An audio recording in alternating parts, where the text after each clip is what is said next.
Welcome to our class in what we call business communication skills.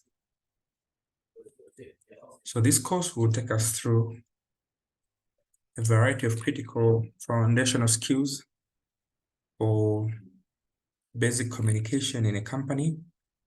So we're going to look at Unit 1 and 2 for today, where we're looking at the basic communication process. We're also going to look at the purpose of communication skills in an organization for business and professional skills. The second unit will comprise of the listening and reading. What do we denote by listening? What is reading? Then an overview of the whole syllabus. In this course, you'll be expected to understand language, how to use wrong words, how to use the right words instead of the wrong words, how to identify the wrong words, and how to communicate using emotions. We call that emotive language.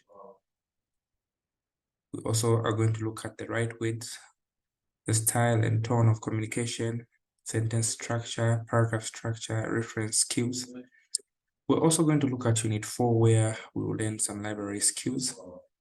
Here, we're going to learn how to be a bookkeeper, how to classify books, how to label books, how to arrange, and also basically how the library catalog is all about. Under Comskills, we're also going to learn the referencing skills, where you will learn how to do the Harvard referencing system, how to use the APA referencing system, and how to avoid plagiarism when you're given assignments to do. We're also going to learn some writing skills, how to reference books, how to write books, just but a few. So for today, the basic and most important lesson is to understand the foundation of Comskills, which is the basic communication process. Now, communication can be understood if we looked at how the process goes. And now we've been communicating on our day-to-day basis. However, we do not realize that we've been following through the communication process, which comprises of 6 key elements. So in the communication process, we have a sender, a receiver, the message itself, the method, the aim, and the situation. Now, quickly to break down these elements, we're going to explain them as follows. So these elements interact in a very complex manner, and the way we communicate depends on these 6 elements. So there will be causality in our communication. So there's cause and effect. There are 2 principal persons that we're going to look at. There's the sender of the message and there's a receiver. The sender of the message and the receiver. Now, if you're going to analyze this diagram that is being beamed here. So the sender will encode the message. Now, encoding process comprises of you composing the message itself after perceiving what you're trying to communicate. So you meditate over it, you compose. That is what we call encoding. After you are done, you will then begin to write it or speak it. So effective communication entails you sharpening these skills of writing, sharpening skills of speaking, and more so learning how to use both verbal and non-verbal symbolisms. So you being the sender has learned skillfully how to use a communication paraphernalia. And this paraphernalia could comprise of laptops, flip charts, whiteboards, projectors, etc. So for the receiver to pay particular attention of the message, it is very imperative that the sender must have incredible skills of encoding this message. So to start with, we have the sender. The sender must encode this message. This message can either be verbal or non-verbal. So you must have skills of communication, either oral or written. The second key element is a message. Now, this message that you wish to communicate should have the following characteristics. Number one, it must be palatable to the receiver. So this means that it must be at a level that the receiver can absorb or understand. It shouldn't be too complex. It shouldn't be too easy. It should just be receivable. This message also must be relevant because the receiver will either lose interest if we are communicating irrelevant messages, or they may be keen to understanding what you want. So sometimes the message may be good, but the presentation, just like food should have the ingredients that you need, the carbs, the vitamins E, C, whatsoever. But if it's not palatable, somebody may end up not eating it. So is how the message must be presented. It must be palatable to the receiver. So there should also be an aim for which you wish to communicate. So the message must have an aim. So before sending this message, one thing must be clear. You need to ask yourself the following questions. Why am I trying to communicate this message? Is it to educate? Is it to inform the receiver? Is it to correct something that was stated? Or you want to persuade the receiver over something? Once this has been clarified, it will be easier for you to coach the message in the relevant genre or channel or method. So when feedback comes, it can easily be assessed for effectiveness once the aim is clear in the first place.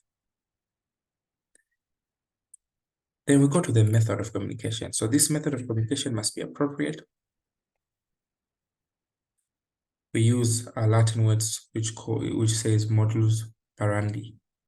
The way you communicate is very important. Sometimes I become agitated when somebody wants to communicate something to me and the message that they're bringing is okay, but the method in which they're bringing it is bizarre. So it ends up obliterating the whole essence of the whole message. So the message channel is very important. So it depends on the target audience. So the certain messages that we cannot communicate on text if you want to apply for a job. There are certain messages that you cannot communicate on phone. For instance, if you want to break up with somebody, you may want to meet them in person. You could assess their state of being at that particular moment, or maybe assess how they are, whether they're in an injury or they're in a hospital. So the method is very important.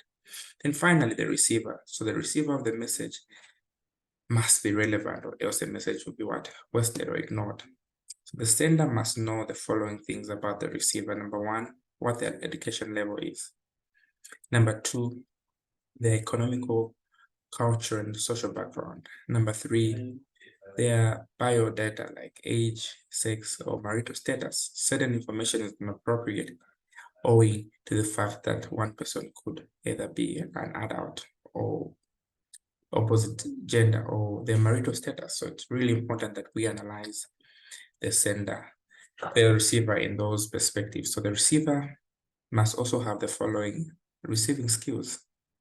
So he must or she must have good listening skills or reading skills.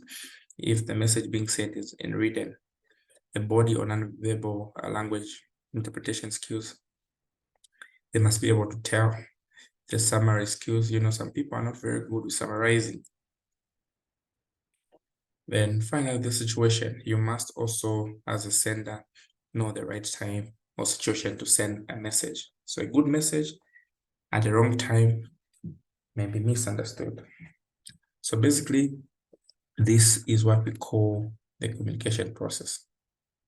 So quickly, what have we learned? That the communication cycle involves 5 key elements. Number one, we have the sender. Number two, we have the receiver. Number three, we have the message. Number four, we have the method, the aim, and the situation. So these must really be well analyzed. So the sender, based on their attitude, must verbalize what they want to transmit, their opinions, their thoughts. They also must assess the environment. So the message must have characteristics. This message should be palatable. The receiver for them to adopt and interpret whatever you're saying. That is called perception. The information you need to get, you must assess what kinds of skills do they have and attitude. Now we go to the purpose of communication in organizations. So communication dominates nearly 80% of people in working environments. Biblical backgrounds confirms that because of communication that was distorted when the Tower of Babel was being created, things could not move. And as such, organizations relied 80%.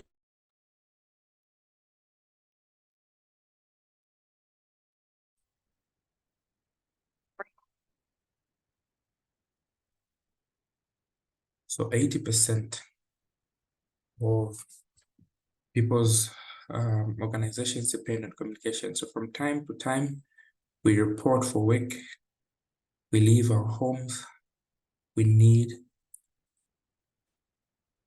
communication.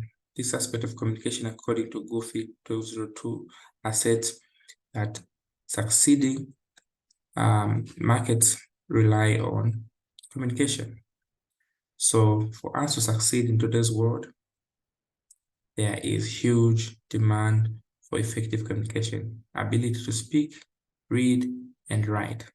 So Thomas Hacking and Liseli Oslin observed that if people do not communicate with others, what they're doing is to convince others why their jobs are important. So it is they and their it's very important, in short, to learn communication skills, to convincing people, to persuading people. To market products and services, you need to have a good communication system. So Murphy also adds to say that people in management spend almost 90% of their working day communicating. This is receiving and sending messages. So he observed that communication skills dominate the list of the criteria used in many companies in promoting company staff. So the prerequisite for promoting staff in an organization could be, number one, ability to sell good ideas to others. Number two, a person with career plans. Number three, sound college or university training. And that's the reason why you are embarking on this study. Number four, ability to make feasible decisions. That is also a communication tool. Self-confidence in a person, good appearance, getting things done with and through others, and the capacity for hard work. So you could see that amongst these prerequisites for promoting staff, all of them have an aspect of communication. So what can therefore be concluded from the observations in the list above is, while it is very important to attain a degree, it is very important that communication with people should be an ingredient. So for any bright ideas to evolve in an organization, for any great minds to excel in an organization, we need to speak and write convincingly and persuasively, articulately. So research in many organizations have found that communication skills are vital for the field of research to flourish. So you need to understand that communication is very important, not only in the academic fraternity, but in industry as well. So are there any questions so far based on what we have looked at?